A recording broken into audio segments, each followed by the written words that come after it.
Malayo pa. Siya ang unang nakita ng kanyang ama. Ang tagal na nawala. Bakit ng oras na yun, di naman siya nagpaalam na babalik siya? Bakit agad siyang nakita at sinalubong ng amang payakap? Kasi yung tatay niya, sa tagal na yun, wala nang ibang ginawa. Araw-gabi, nakaabang sa pagbabalik. This is the picture of Yahweh El Shaddai. Na araw-gabi, nakaabang siya sa paglapit natin sa Kanya. Araw-gabi. Hindi lang yung dahil nalayo tayo sa Kanya. Kahit nandyan tayo sa Kanya, araw-gabi, naghihintay siya sa atin. Thirdly, communication is necessary. Amen. Mahalaga po, kinakailangan. Because that communication, we are going to talk to God. Amen. In our reading, mga kapatid, sabi ng verse 6, ngunit ang Diyos ay kaya't sinabi ng kasulatan, ngunit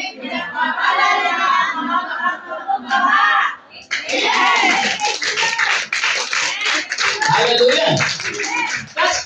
God wants us to approach humble heart with a humble heart. Approach Him with a humble heart. Amen po? In James chapter 4 verse 10, humble yourselves before the Lord and He will lift you up. Magpakumbaba tayo sa harapan ng Diyos, kaya itataas tayo ng Diyos. Sa verse 21 ng alibughang anak, mga kapatid, sinabi ng anak,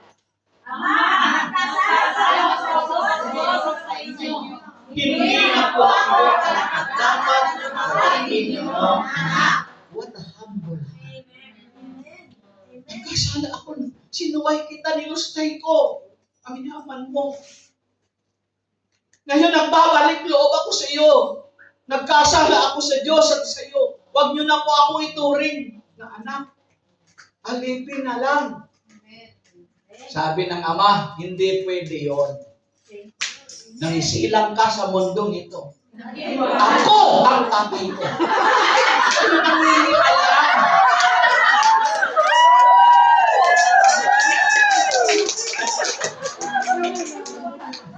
Alam niyo yan ang namiss ko sa inyo.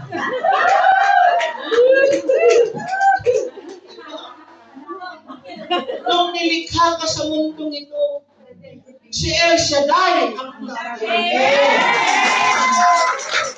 Bakit inisalin mo ang mundong ito na sa impyerno ang balik mo? Hindi pwede yun. Kaya sabi ng ama, halika.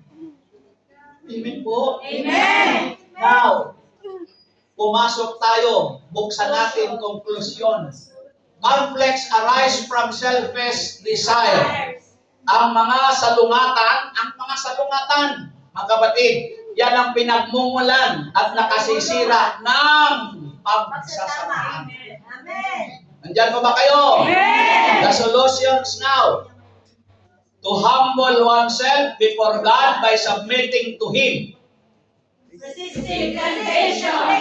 Growing in faith. By doing so, God promised to give grace to the humble and will draw near to those who draw near to Him. Amen. Anong sinasabi ng verse 7? Kaya nga, Sasama kayo sa Diyos. Pagmamahalan ninyo ang diablo at tagagayanan kayo. Lumapit kayo sa Diyos at lalapit siya sa inyo.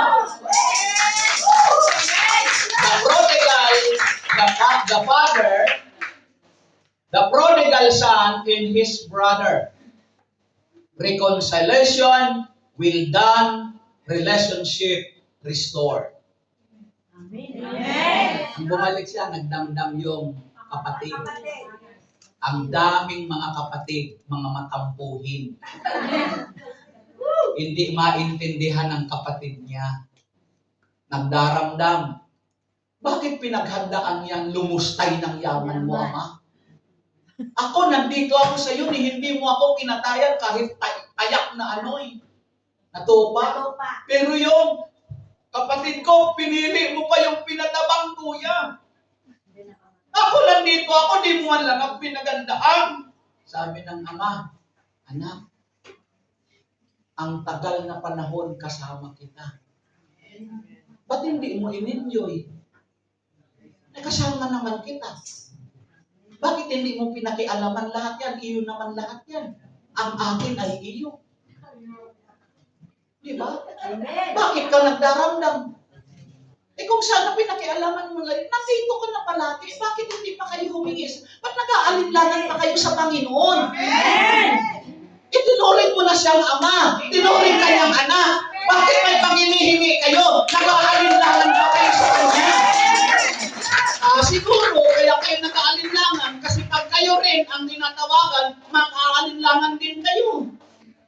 Sinabi ng magbigay kayo, nag-aalinlangan din kayo. Ngayon, pag humingi kayo, alinlangan din kayo. Nakakain na ba kayo? Yung kapatid mo na wala na matagal.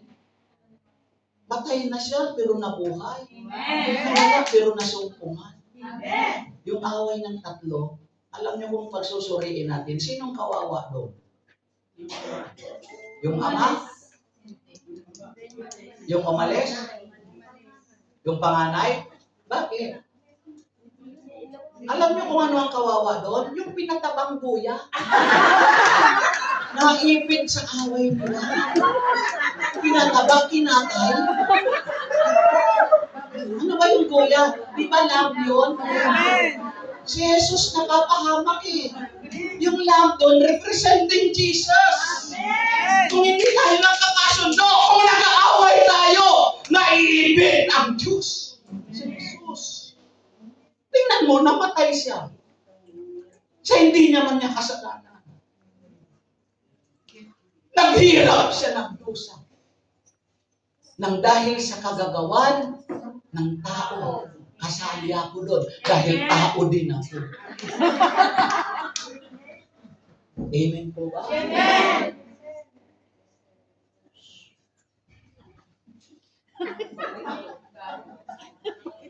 Basa! Magbalik po tayo sa Panginoon, tulad na lumang anak. Amen! Amen!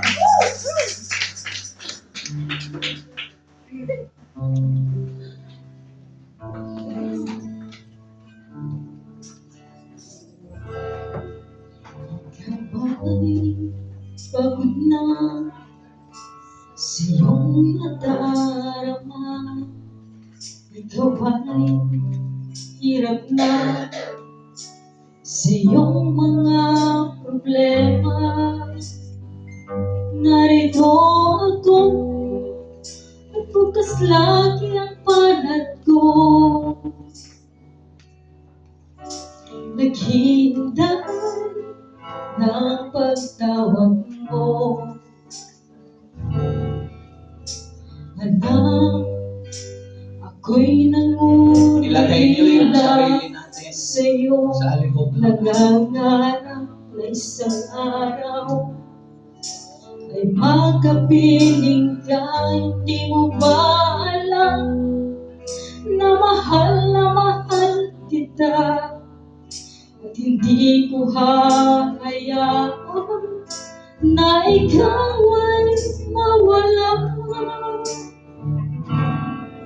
Halika, lumapit ka, anak kong nawala. Mga kasalanan mo ay nimot ko lang.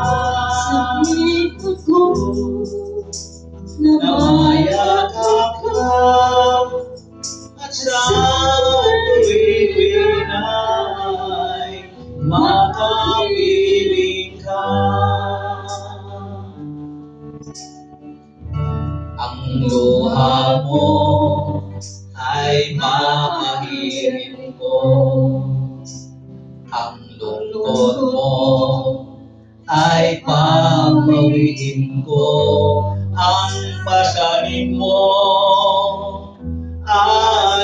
tutugunin ko ang ligayang nais ay ibibigay ko. Halika, lumapit ka, anak kong nawala. Mga kasalanan mo ay nilimot ko na. Sabik ako na mayakap ka, at sa tuwing na ay makapiling ka. Halika, lumapit ka, anak kong nawala. Mga kasalanan mo ay nilimot ko na. Sabik ako na mayakap ka, sa tuwi-tuwi na ay makapiling ka. Sabik ako na mayakap ka, at sa tuwi-tuwi na ay makapiling ka. Taas mo ang iyong kamay sa Panginoon, aming Diyos na banal. Salamat sa wagas mong pagmamahal. Ngayon, alam namin, Lord, lagi kang nananabik sa amin. Tulad kami ng alibughang anak, na minsan napalayo. But salamat, Lord, sa gift of realization na natatanto namin na hindi pala kami magtatagumpay sa sarili naming pasya.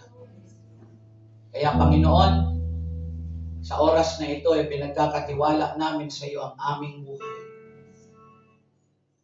Salamat sa pagtanggap mo sa amin mula sa maruming buhay. Continue, Lord, help us restore our relationship with you. Kasi wala kaming magagawa kung kami hiwalay. Sabihin mo, Panginoon, salamat po sa araw na ito. Muli mong ipinaalala na ang malayo sa iyo ay wala kaming magagawa. Ngunit, ang kami ay mabuhay na kasama mo. Mayroon kaming tagumpay. Panginoon, naangkin ko itong aking mga kahilingan ay tinugon mo na, sapagkat pag nagbalik loob sa iyo, natutuwa ka. Yes, Lord, maraming salamat sa katugunan mo sa bawat isa sa amin sa oras na ito. Ibinabalik ko sa iyo ang papuri, parangal. Thank you, Lord, sa mga prayer requests na inabot mo na ngayong araw.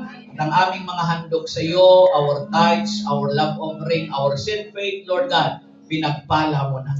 For you alone, I give you back the glory. In Jesus' matchless name, everybody say, Amen!